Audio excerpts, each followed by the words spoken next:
எல்லாரும் நினைப்பீங்க என்ன பாஸ்டர் மனசுல இருக்கிறாங்க. இன்னைக்குன்னா நாலு எத்தனை பேர் தெரியும்? Women's day. Happy women's day அப்படிதானே? அதனால நாங்க இன்னைக்கு ஒரு தருணத்தை கேட்டோம் ஐயா கிட்ட. போன வாரம் இல்ல விசப்பா ஐயா அடுத்த வாரம் எங்களுக்கு ஒரு தருணத்தை கொடுங்க, நாங்க வர்ஷிப் பண்ணோம், எல்லாத்தையும் நாங்க செஞ்சு லீட் பண்ணிட்டு உங்ககிட்ட நாங்க மெசேஜ் கொடுத்துடுறோம் அப்படின்னு சொன்னோம். ஏன்னா இது 3rd வீக்கு இல்ல வேற வீக்கா வந்திருந்தா இல்ல வேற டேவா வந்திருந்தா நாங்களே மெசேஜ் கொடுத்துருப்போம். இது திருவிருந்து வாரமா வந்ததுனால அவரை தவற வச்சு யாரும் செய்யக்கூடாது. அதனால நாங்க அவர்கிட்ட ஒரு ரெக்வெஸ்டேஷன் கேட்டோம். கர்த்தர் அதை செய்து கொடுத்தார். அதற்காக நன்றி. இவங்க எல்லாம் நிக்கிறாங்க அப்படின்னு பாக்காதீங்க. வேதாகமத்துல இவங்க எல்லாம் எவ்வளவு முக்கியமான ஆட்கள். இன்னும் அநேகர் இருக்காங்க. அதுக்கு டைம் கொடுக்கல. அதனாலதான் நாங்க சீக்கிரமா முடிக்கிறோம். ஐயா சொன்னா நாங்க ஒரே நிமிஷத்துல முடிக்கணும்னு சொல்லிட்டு அது ஒரு நிமிஷத்துல நாங்க முடிச்சிடலாம். ஓகேவா? சாராள். சாராள்னா யாரு? வேதாகமத்துல யார பாக்குறீங்க? சாராள் விசுவாசத்தின் தாய். ஆதி ஆகமத்துல அவங்களதான் நம்ம முதலாவதா பாக்குறோம். அவங்களுக்குள்ள இருந்த விசுவாசம் மிகவும் பெரியது. அந்த மாதிரி அத்தனை வருஷம் யாரும் காத்திருக்க மாட்டாங்க. சாராளுக்கு எத்தனை வயசுல குழந்தை பிறந்தது? ஆபிரகாம் சாராளுக்கு எத்தனை வயசுல குழந்தை பிறந்தது? 100 வயசு. அவருக்கு வாக்குத்தத்தம் கொடுக்கும் போது 75 வருஷம். அது போல நம்ம எதுனாலும் ஆண்டவர்கிட்ட காத்திருந்து பெற்றுக்கொள்ளணும், அவசரப்படக்கூடாது. அதுக்காக தான் இந்த வார்த்தையை நான் சொல்றேன். விசுவாசத்தோடு நீங்க இருந்தீங்கன்னா கர்த்தர் கண்டிப்பா உங்க விசுவாசத்தை கண்டு உங்களுக்கு பொறுமையா நிதானமா நல்ல ஒரு வாய்ப்பை கொடுப்பாரு, நல்ல ஒரு பொருளை கொடுப்பாரு. அவசரம் இல்லாத படிக்க உங்களுக்கு நேர்த்தியா எல்லாத்தையும் செய்து கொடுப்பார்.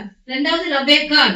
ரெபெக்காளை பத்தி சொல்லணும்னு சொன்னா அவள் விருந்தோம்பல் ஊழியரையும் அவர் ஒட்டகங்களையும் அன்புடன் வரவேற்று தண்ணீர் கொடுத்து அவளுக்கு கருணை உள்ளம் கொண்டவள். கீழ்ப்படிதல்ல ரெபெக்காளை அடிச்சுக்கிறதுக்கு யாருமே கிடையாதான். அவங்களோட வம்ச வரலாறு உங்களுக்கு தெரியுமா? ஆதியாகமம் 24 படிச்சீங்கன்னு சொன்னா ஊழியக்காரர் சொன்ன வார்த்தைக்கு கீழ்ப்படிஞ்சு அப்படியே கிளம்பி வந்தாங்களாம். ஒரு வார்த்தை கூட என்னன்னு கேட்கலையா. ஊழியக்கார் வாமான்னு சொன்னாலாம், கையை பிடிச்சிட்டு வந்தேன்ட்டாங்க. இன்னைக்கு எத்தனை பேர் எங்க கூட வந்தீங்க? கை தூக்குங்க பாப்போம். ஊழியக்காரர் சொன்ன உடனே எத்தனை பேர் கை தூக்கி நான் வந்துட்டோமா அவங்க பின்னாடி அப்படின்னு சொல்லுவாங்க? எத்தனை பேரு? ஆமா, இன்னைக்கு நிறைய மருமகன். நாங்க மருமகன் நிறைய எடுத்துட்டோம் இன்னைக்கு. நாங்க ஆமா தானே, மருமகன்க மருமகள்க நிறைய எடுத்துட்டோம். சொன்ன மாதத்துல கையை பிடிச்சு வந்தேன்ட்டாங்க. இன்னைக்கு கர்த்தர் ஆசீர்வாதமா நடத்துறார். ஓகே. எஸ்தர். எஸ்தரை பத்தி சொல்லுனா 1 10 அதிகாரத்தை நம்ம வாசிப்போம் சொன்னா எஸ்தரின் வாழ்க்கை நமக்கு தாழ்மை, விசுவாசம், தைரியம், புத்திசாலிதனம் மற்றும் பிறரை நேசிக்க மனம் ஆகியவற்றை அவர்கிட்ட இருந்து கற்றுக்கொள்ளணுமா. சுனேம். 2 ராஜாக்கள் 4:8-37 வாசிப்போம் சொன்னா அவர்களை பற்றி நீங்க முழுவதுமா தெரிஞ்சு கொள்ளலாம். அவ தேவனையே நம்பிக்கொண்டு அவ வாழ்ந்தாலாம். அவ வேதாகமத்துல ஒரு சிறந்த பெண்ணாக அவ இன்னமும் அவ பேரு எழுதப்பட்டு அவங்களை நம்ம படிச்சுட்டு இருக்கிறோமா. அடுத்தது அபிகாயில். அபிகாயில் மிகவும் புத்திசாலி. அவள் தைரியம் கொண்டவள்.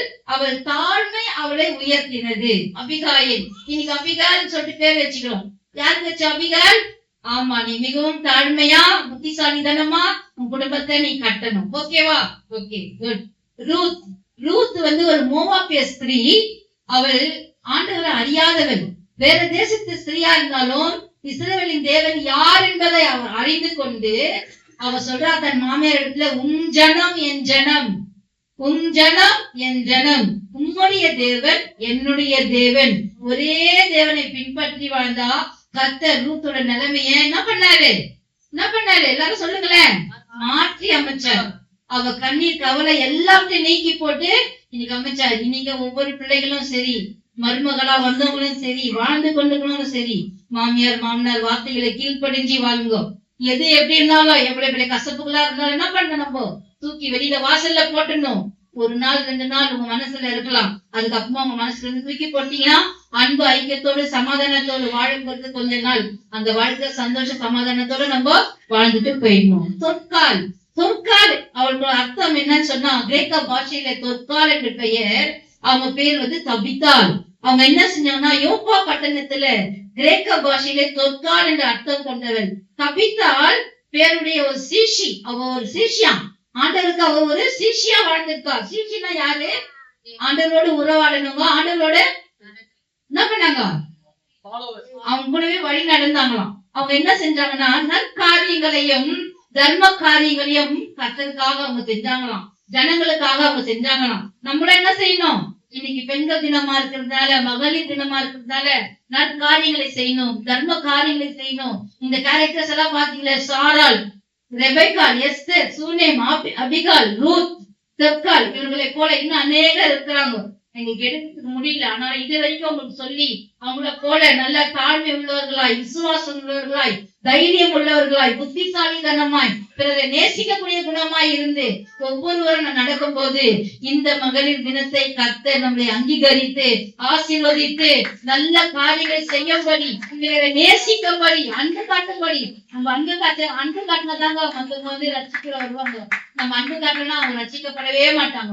கர்த்தர் இந்த தினத்தை இப்படியாய் நம்மளுக்கு கொடுத்ததுக்காக கர்த்தருக்கு கோடான கொடி ஸ்தோத்திரம். முதலாவது நம்ம போதகர் ஐயாவுக்கு நான் ஸ்தோத்திரத்தை தெரிவிக்கிறேன், நன்றி தெரிவிக்கிறேன். இந்த நேரமாய் நம்மோடு கூட இருந்து நமக்கு எல்லாவற்றையும் அனுகூலமா எல்லாவற்றையும் கொடுத்த தயவுக்காக அவருக்கு நன்றி தெரிவிக்கிறேன். சபை மக்களும் இதனோடு ஃபர்ஸ்ட் ஆராதனையும் எல்லாரும் வந்து கலந்து கொண்டாங்க. 2வது ஆராதனை பிள்ளைகளை வந்து கலந்து கொண்டதுக்காக எல்லாருக்கும், சபை அனைவருக்கும் நான் பெரிய நன்றியும் ஸ்தோத்திரத்தை தெரிவித்துக்